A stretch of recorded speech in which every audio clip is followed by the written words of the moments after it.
Sun Valley, Idaho is a haven for junkies. Adrenaline junkies, that is. But when a successful family is torn apart by a brutal crime, Only thing I've heard is that the police don't think it's random. this winter wonderland becomes gripped in fear. I heard they thought it was the person living in the guest house. As the locals hunker down, hoping to survive the most violent storm in centuries.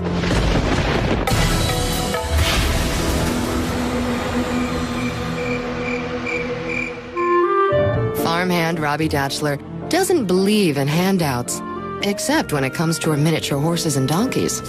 They're very people-oriented. They come right up to you and want to know what you have in your pockets. But there's more to Robbie's life than just her four-legged friends.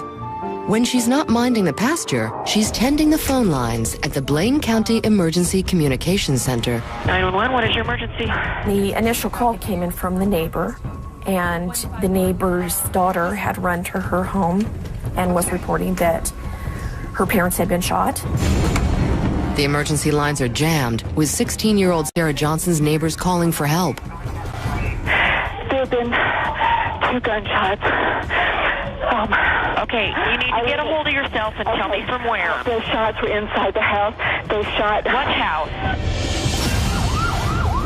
Officers race to the home Sarah shares with her parents, Diane and Alan Johnson. These 2 people have been shot. At the scene, Blaine County Sheriff Walt Femling steps into his worst nightmare. When I first came into the house, there was a long hallway, and I walked into the master bedroom, and it was just really a horrific scene. Blood everywhere throughout the entire bedroom. Within seconds, the most terrifying discovery is revealed. I saw 2 deceased bodies within the bedroom. Lying before him are Diane and Alan Johnson, shot dead in cold blood. I could see a rifle. Has the killer made a huge mistake, carelessly leaving behind a crucial piece to his identity? I left that scene and called everybody out. The loss of Alan and Diane Johnson turns this posh ski town into a bitterly cold community. It's awful. You just never know. I have kids. Somebody could be looking over your shoulder at any time. It's scary. You know, on the surface, everyone looks so picture perfect. But you do a little digging, and there's always a darker side. The entire community is skating on thin ice, knowing somewhere in this valley hides a most vicious killer. Meanwhile, investigators are on the move. When I walked into the house and seen the bodies in the room, it was probably one of the worst things I'd ever seen. As Detective Steve Harkins takes over, he knows just where to start. I found out that Sarah Johnson, the daughter of Alan and Diane Johnson, was inside the house when the gunshots occurred. Sadly, Sarah may have been an eyewitness to her parents' murders. Investigators sit down with a grieving daughter to talk about her terrifying ordeal. She was upset. She was crying, visibly distraught. She couldn't give me any suspects in the of someone who would do something like this. But someone did, and with a heartless killer on the loose, there will be no easy answers. I knew this was going to be a tough case. Not even sub-freezing temps will stop the shredders on these slopes. But murmurs of murder are totally killing the buzz of the most wicked borders. I can't believe it can happen in this beautiful place. This place is changing. I know, it's heading downhill. It's like we live in LA now. But what about the family? I mean, is there kids or anything else? Yeah, there's a daughter and a son just left behind. I don't know, can you imagine how that would feel? If only everybody could just ride their worries away. Unfortunately, Detective Harkins doesn't have that luxury. With no suspects in the Johnsons' murder, he turns his focus to the evidence found at the scene. When we went in the house, we found a right-handed leather glove. We were quite sure that the rifle found in the bedroom was the murder weapon. But that's not the only gun they locate on the premises. We also found another rifle out in the garage of the residence. Does a killer really need 2 rifles? He does, if he brings a friend. Both rifles were sent to the Idaho State Lab for ballistics testing. Rumors of a deadly duo rip through town like a shell from a rifle. But when the lab results come in, it looks like the talk could be a little off target. The rifle found in the master bedroom near the homicide victims was in fact the weapon that was used to kill them. As for the rifle in the garage, that belonged to the Johnsons. With the pieces of the puzzle falling into place, investigators now need to trace the mysterious rifle to its rightful owner. We found out who the rifle belongs to. And when they do, they come upon a most unexpected suspect. And found out that it belonged to Mel Spiegel, who was a close, dear friend of Alan and Diane Johnson, who was living in a guest house on the property at the time of the homicides. Some friend. This new lead casts a frosty chill across Sun Valley. Did the Johnsons' house guest pay his final month's lease with 2 bullets and a pull of the trigger? Relaxation is never sweeter than after a day of skiing on an icy mountain. And for local ski bunny Katie, what's sweeter still is a post-ski massage by Judy Downhill. Feels really good. It's good on my shoulders. But news of the tragic deaths of Diane and Alan Johnson has made Judy's job even harder, despite her magic fingers. Like, I don't understand how somebody could just kill 2 innocent people. I heard they thought it was the person living in the guest house. Really? Because they found his rifle. Oh my gosh. Could Sun Valley's answer to Cato Kalin actually be history's most discourteous house guest?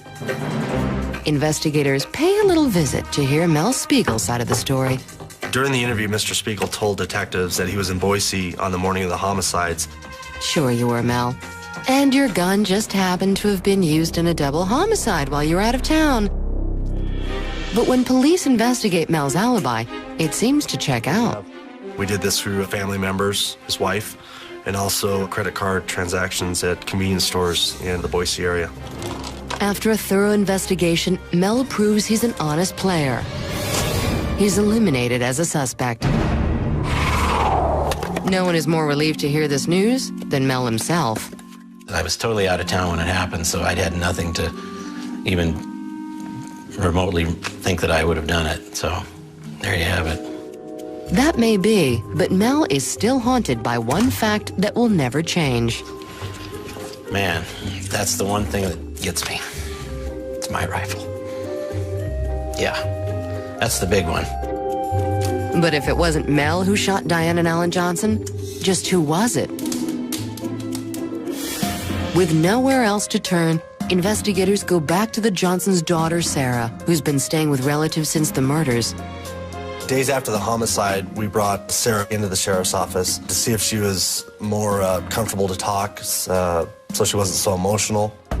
While she has no idea who would kill her parents, Sarah shares an intriguing secret that just may turn this investigation around.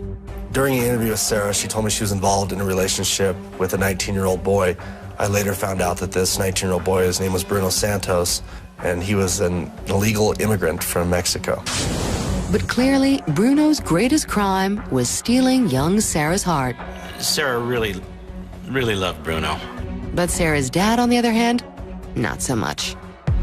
That met with a lot of friction, and then she started doing some sneak-arounds like probably teenagers do, but in this case it was serious, and the parents didn't want that to continue. For Detective Harkins, this may be just the break he's been hoping for. After learning of this relationship that Sarah was involved in, we found out that the parents did not approve of this relationship, and Bruno became a suspect immediately. News of good girl Sarah's teenage crush on bad boy Bruno sends the town's rumor mill into high gear. I don't know exactly what happened, but she was so enthralled with this older man that he may have something to do with what happened, to the parents' death. It's a crazy deal. It really is. Investigators turn up the heat on Bruno Santos. And as Detective Harkins and Sheriff Fenling learn, there's more to this lead than just Bruno's immigration status. We discovered that a couple of days before the murder, Alan had found Sarah had stayed the night there and confronted Bruno. Was it a physical altercation, or what kind of altercation was it? I think it was verbal. He mainly confronted him and said, "You better stay away from my daughter." And Alan, being a resourceful dad, knew how to make his word law. We do know that Alan had told a family member he was going to go to the police and report Bruno for statutory rape. We're planning on going on Tuesday to report this. What an odd coincidence. The very day Alan was going to report Bruno to the police, he and his wife turn up dead. Perhaps Bruno is a betting man, willing to gamble a life behind bars before facing rape charges against his girl. It's another perfect winter day at the Sun Valley Ski Resort. But with panic about an unsolved double homicide blanketing the town, it's not the fresh powder that gets these people talking. So have you heard any more about the Johnson murders? Only thing I've heard is that the police don't think it's random. So it's somebody they knew, I guess. Somebody from the valley, then, they're thinking. Oh, I'd assume. Somebody they had some kind of disagreement with or problem with. I hadn't heard all that. But there's something these ski bums don't know. With Sarah's father about to file statutory rape charges against her boyfriend, Bruno may have found a clever way to save his American freedom. During an interview with Bruno, I asked him if he was involved in the homicides. He told me he wasn't. Told me he didn't have any knowledge of it, and he was at home with his mom on that morning. Not surprisingly, Bruno's family backs up his alibi. After all, not even a killer's mom would sell out her own son. I always felt that Bruno may have had something to do with it. And police think so too, especially after they discover one of the qualities Bruno found most attractive in dear Sarah. Sarah would often tell him how much money her parents had, and that if they would get married, they would have a lot of money and be able to build a house. And that sounded pretty good to Bruno. He was ready to make his American dream become a reality. She actually had a ring that Bruno had given her. And that was a shock. That was a shock. But Sarah's parents were determined not to let their daughter throw her life away in the arms of a Latin lover. She wanted to go away with Bruno. And regardless of what the parents thought, she's gonna do it. It looks like it does take two to tango. Is it possible Bruno had a partner in this double murder? Bruno could remember on a couple of occasions Sarah making a statement out of anger that she wished that her parents were dead. But what high-strung teenager doesn't want to kill mommy and daddy from time to time? Okay, we'll see. After talking with Bruno and learning about the relationship between him and Sarah, and also of him telling us about the animosity it caused with Sarah and her parents, we became intrigued by this. With more information coming to light, the talk of Sarah's involvement sends chills through the skaters at Sun Valley Resort. So you hear that the police are looking towards Sarah and the murder of the parents? Sarah, the daughter? Yeah, I guess that they had their newest lead is something about her and her boyfriend or something. It can't be. That would be just sick. Detective Harkins finds this latest development disturbing as well. But what's really bothering this veteran cop is the lack of evidence. Hoping their luck will change, investigators go back to the scene of the crime. After officers arrived shortly on scene, there was garbage set out for collection. And everybody knows one man's trash is another man's treasure. Officers stopped the garbage truck. We found valuable information in the trash can. Within minutes, some key evidence could have been lost for good. What we found in the trash can was a pink robe. Why throw away a perfectly adorable robe? Better ask the owner. Sarah told us that she did own a pink bathrobe. What, did it suddenly go crashing out of style? And the Johnson's garbage holds even more promising clues for investigators. What we found was a leather glove and also a latex glove. With the evidence we found in the trash can, detectives collected it and sent it to the state lab. And when the results come back, Detective Harkins calls the investigative team for a briefing. As y'all know, we found a trash can outside of the residence with a robe inside of it. On the robe, we found some blood splatter and some high-velocity mist. That DNA comes back to Alan and Diane Johnson. Why ever would her parents' blood be on Sarah's nice robe? A shocking truth is now clear. Sarah was not just home when her parents were killed. She was in the room. Was she just a witness? Or is the truth far more devastating? We also found inside the pocket of the robe a latex glove. So they were wearing the glove not to leave fingerprints. Exactly. But what the killer didn't know is that he or she left behind something just as incriminating. Inside that glove we found skin cells, and we believe that is the killer's DNA. But whose DNA is it? The answer may just reveal which of these Sun Valley sweethearts pulled the fatal trigger. Who isn't the skier in beautiful Sun Valley, Idaho, that doesn't believe cold hands make for a warm heart? But detectives on the Johnson murder case believe a cold latex glove may make for a hot new lead. Knowing that we had DNA from the latex glove, we knew that we had to go to our suspects, which were Bruno Santos, the boyfriend, and Sarah Johnson, and to send their DNA into the lab to see if we get a match to what was found inside the latex glove. And when the results come in, investigators have their long-awaited answer. We have the DNA results. The laboratory called us and told us of the results from the DNA found in the latex glove. They told me that it did belong to Sarah Johnson. The unthinkable has become reality. Little orphan Sarah is a murderer. She's taken the lives of the two people who loved her most of all. All the evidence pointed towards Sarah pulling the trigger. Wow, that's tough to say, but I said it. The shocking news snowballs through town. I just can't believe it's the daughter. I mean, it's just both her parents. Just doesn't make sense to me. You gotta have some serious anger issues, or you've got some real weird relationships Well, going I on heard with it your was parents. over the boyfriend.